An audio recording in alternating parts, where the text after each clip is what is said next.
ഇന്നത്തെ വീഡിയോയിൽ നമ്മൾ സംസാരിക്കാൻ പോകുന്നത് മലയാളത്തിലെ ന്യൂസ് ചാനലായ മീഡിയ വണ്ണിന്റെ വരുമാനം എത്രയാണ്, ഷെയർ ഹോൾഡേഴ്സ് ആരൊക്കെയാണ്, ഡയറക്ട് ബോർഡ് ആരൊക്കെയുണ്ട് തുടങ്ങിയ കാര്യങ്ങളാണ്. അപ്പോൾ ഈ വീഡിയോ കാണുന്ന ആൾക്കാരിൽ മീഡിയ വണ്ണിന്റെ പ്രേക്ഷകരായിട്ട് ആരെങ്കിലും ഉണ്ടെങ്കിൽ നിങ്ങൾക്ക് മീഡിയ വണ്ണിനെ പറ്റിയും അതിന്റെ പ്രോഗ്രാമുകളെ പറ്റിയുമുള്ള അഭിപ്രായം കമന്റ് സെക്ഷനിൽ രേഖപ്പെടുത്താം. അപ്പോൾ അതൊരു റിവ്യൂ കൂടിയാകും. മാധ്യമം ബ്രോഡ്കാസ്റ്റിംഗ് ലിമിറ്റഡ് എന്നാണ് മീഡിയ വണ്ണിന്റെ പേരന്റ് കമ്പനിയുടെ പേര്. 2010 ഏപ്രിൽ 5-ാം തീയതി കാലിക്കറ്റ് ആസ്ഥാനമായാണ് കമ്പനി രജിസ്റ്റർ ചെയ്തിരിക്കുന്നത്. ഇതൊരു ലിമിറ്റഡ് കമ്പനിയാണ്. അതിന്റെ അർത്ഥം ഷെയർ ഹോൾഡേഴ്സ് ഒരുപാട് ആൾക്കാർ ഉണ്ടാവും എന്നുള്ളതാണ്. നോർമലി ഈ ഒരു രീതിയിൽ കമ്പനി സ്റ്റാർട്ട് ചെയ്യുന്നത് 500 1000 അല്ലെങ്കിൽ അതിൽ കൂടുതലൊക്കെ ഇൻവെസ്റ്റേഴ്സിന്റെ കയ്യിൽ നിന്ന് ഫണ്ട് റേസ് ചെയ്ത് അല്ലെങ്കിൽ ഒരു പബ്ലിക്കിന്റെ ഇടയിൽ നിന്ന് ഫണ്ട് റേസ് ചെയ്ത് അങ്ങനെ ഒരു സംരംഭം സ്റ്റാർട്ട് ചെയ്യാനായിട്ടാണ് സാധാരണ ലിമിറ്റഡ് കമ്പനിയായിട്ട് രജിസ്റ്റർ ചെയ്ത് തുടങ്ങാറുള്ളത്. പ്രൈവറ്റ് ലിമിറ്റഡ് കമ്പനിയായിട്ട് രജിസ്റ്റർ ചെയ്യുമ്പോൾ 200 ഷെയർ ഹോൾഡേഴ്സ് ആണ് മാക്സിമം അലൗഡ്. ലിമിറ്റഡ് കമ്പനി ആകുമ്പോൾ ഷെയർ ഹോൾഡേഴ്സ് അൺലിമിറ്റഡ് ആണ്.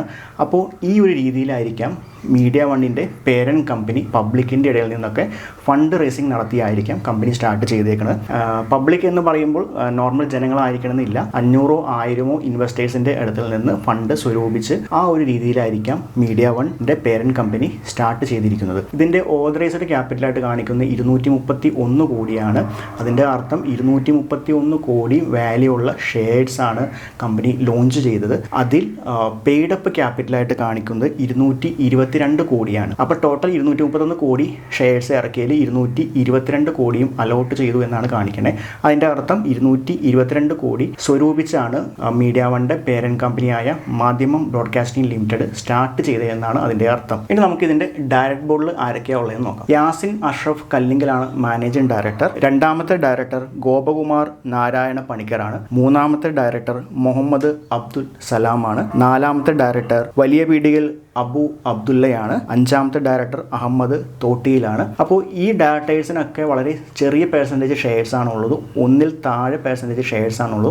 ഷെയർസ് മെയിനായിട്ട് ഒരാൾ ഷെയർ ഓൺ ചെയ്യുന്നില്ല. ഇതിൻ്റെ പ്രൊമോട്ടർമാരും 0.47 അല്ലെങ്കിൽ 0.3 0.2 ആ ഒരു രീതിയിൽ എല്ലാവരും ഷെയർസ് ഹോൾഡ് ചെയ്യുന്നത്. അപ്പോൾ ഒരു 500 1000 മേളിൽ ഷെയർ ഹോൾഡേഴ്സ് ടോട്ടലായിട്ട് ഉണ്ടാകാനുള്ള സാധ്യതയുണ്ട്. ചിലപ്പോൾ അത് 1000 2000 ആയിരിക്കാം. അപ്പോൾ അങ്ങനെ മീഡിയ വണ്ണിൻ്റെ പേരന്റ് കമ്പനിയുടെ സ്ട്രക്ചർ. ഒരു ഇൻഡിവിജ്വൽ ആയിട്ട് വലിയ ഷെയർ ഹോൾഡ് ചെയ്യുന്നില്ല. എല്ലാവരും ചെറിയ ചെറിയ പെർസെൻറ്റേജ് ഷെയർ വെച്ചിട്ട് അനവധി ആൾക്കാരാണ് ഷെയർ ഹോൾഡ് ചെയ്യുന്നത്. അപ്പോൾ നമുക്ക് ഇനി ഫിനാൻഷ്യൽ ഡീറ്റെയിൽസിലേക്ക് കിടക്കാം. അപ്പോൾ നമ്മൾ പറയാൻ പോകുന്നത് 2024 ഫിനാൻഷ്യൽ ഇയറിലെ ഡീറ്റെയിൽസ് ആണ് പറയാൻ പോകുന്നത്. റിസർവ് ആൻഡ് സർപ്ലസ് മണി ആയിട്ട് കാണിച്ചിരിക്കുന്നത് -201 കോടിയാണ്. അതിൻ്റെ അർത്ഥം 201 കോടി അവർക്ക് അത് തിരിച്ചു കൊടുക്കാനുണ്ട്, അല്ലെങ്കിൽ കടമായിട്ട് എടുത്തതായിരിക്കാം. അങ്ങനെ ഏതെങ്കിലും രീതിയിലായിരിക്കാം നെഗറ്റീവ് എമൗണ്ട് ആയിട്ട് വന്നേക്കുന്നത്. ക്യാഷ് ആൻഡ് ബാങ്ക് ബാലൻസ് ആയിട്ട് കാണിച്ചിരിക്കുന്നത് 78. ടാൻജിബിൾ അസറ്റ് ആയിട്ട് കാണിച്ചിരിക്കുന്നത് 9 കോടി 50 ലക്ഷം രൂപയാണ്.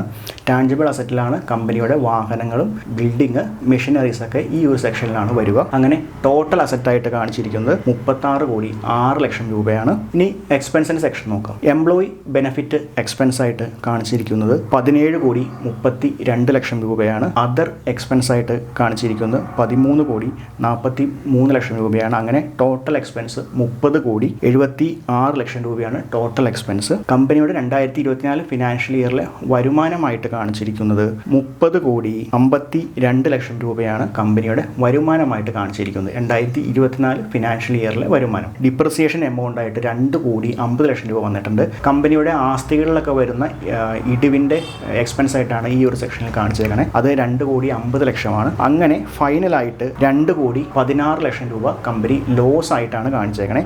ഇൻകം ടാക്സ് അടയ്ക്കേണ്ടി വന്നിട്ടില്ല. അപ്പോൾ മീഡിയ വൺ 2024 ഫിനാൻഷ്യൽ ഇയറിൽ 2 കോടി 16 ലക്ഷം രൂപ ലോസ് ആയിട്ടാണ് കാണിച്ചേക്കണേ. അത് മാത്രമല്ല മീഡിയ വൺ ലാസ്റ്റ് 5 കൊല്ലമായിട്ട് ലോസ് ആണ് എല്ലാ വർഷവും കാണിച്ചേക്കണേ. അപ്പോൾ ഞാനത് ജസ്റ്റ് ഒന്ന് മെൻഷൻ ചെയ്യാം. 2020 15 കോടി 36 ലക്ഷം രൂപ ലോസ് ആയിട്ടാണ് കാണിച്ചേക്കണേ.